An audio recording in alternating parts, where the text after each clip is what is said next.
a administração pautada, então, na burocracia, e ela teve mais intensidade durante o regime militar.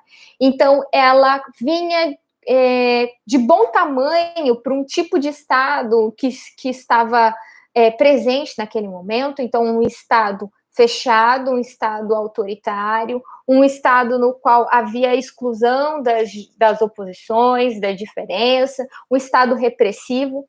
E por que eu falo que, nesse momento, a administração burocrática, ela foi usada, as suas estruturas, as suas ideias foram usadas para respaldar esse tipo de governo, justamente porque ela traz uma normatização, a busca por regras. Então, todas as regras que foram criadas, essa maior formalização, ela foi criada no intuito também de dificultar esse acesso, esse não acesso à transparência. Então, tudo isso teve a ver, tá, pessoal, com essa relação com o que estava acontecendo naquele contexto histórico, com o que aconteceu com a administração pública. Então, história e administração, você aí que não gosta de história, não gostava no colégio, lamento em dizer, história está presente em tudo e a gente precisa entender para compreender tudo o que acontece na nossa vida, tudo o que a gente tem de interesse. Então, para a gente compreender todo esse processo da administração pública, a gente precisa compreender o contexto histórico, porque ela vai ser um reflexo e um elemento dessa história sendo construída, tá? Então, por que é importante isso? Então, esse modelo burocrático, então, ele veio a calhar nesse momento, foi utilizado para isso, para respaldar, junto a esse espelhamento do que se tinha naquele período pelos militares, do que era melhor para aquela administração, uma administração não transparente, extremamente burocrática, no seguinte sentido, cheia de normas e formalidades, para os outros, mas não para nós, né? A gente tem também essa questão. E aí, quando a gente teve o processo de redemocratização, passou-se a pensar a administração pública brasileira a partir dos princípios da Constituição de 88. Tá? Então, essa foi a intenção dessa reforma burocrática. A partir de 88, então, passamos até o governo na década de 90 de Fernando Henrique. Tivemos, então, Bresser Pereira, que foi o pai dessa reforma administrativa, essa reforma gerencial, que é chamada reforma da gestão pública.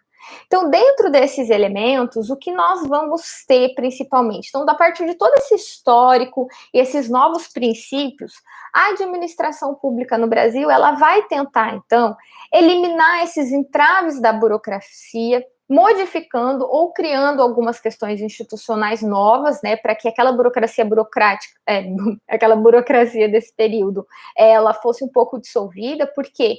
Porque ela também não trazia transparência, o acesso, uma dificuldade muito maior, mudança desses valores, especialmente de burocráticos, para os gerenciais, e isso quer dizer um abandono um pouco das práticas patrimonialistas, porque por mais que a gente tenha reformas, elas sempre vão carregar um pouco do que havia antes, né?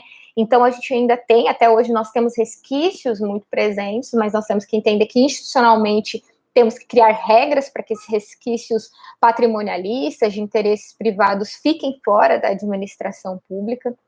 Isso vai fazer com que se mude a cultura sobre pensar a administração pública. Então, juntamente com esse processo de redemocratização, os princípios da nossa Constituição, princípio da liberdade, da igualdade, de acesso, de maior participação política, né? Isso que implica no que é democracia, também vai ser pensada que a administração pública, ela vai ter que o quê? Ela vai ter que pegar esses princípios e trazer para si, no intuito de respaldar a sua administração voltado para esse bem coletivo. E isso vem através, então, dessa ideia de democratizar a administração. Então, a reforma gerencial, ela vai ter essa ideia. Então, adotar uma administração gerencial quer dizer que vamos nos basear em novos conceitos da administração e eficiência, né? E uma das principais características nesse sentido buscar a descentralização do poder, da ideia da figura do Estado. Isso é a principal característica dessa reforma gerencial. A partir da reforma gerencial, a gente tem a ideia de descentralizar esse poder, limitar a ação do Estado, até porque nós saímos de um Estado extremamente fechado e autoritário, fazendo com que os outros membros da nossa república, né, os entes federativos, ficassem um pouco incapazes de se mobilizar. Então, a reforma ela veio para você diluir esse poder, para que todos tenham o seu papel na administração, e assim não haja uma concentração de poder numa figura só, e que essa figura, então, ela acaba ditando tudo que todo mundo tem que fazer. Então, essa limitação da ação do Estado vai ter esse intuito, então nós vamos ter principalmente essa ideia de descentralizar. Então, a nova característica da administração pública é, com certeza, uma administração pública descentralizada.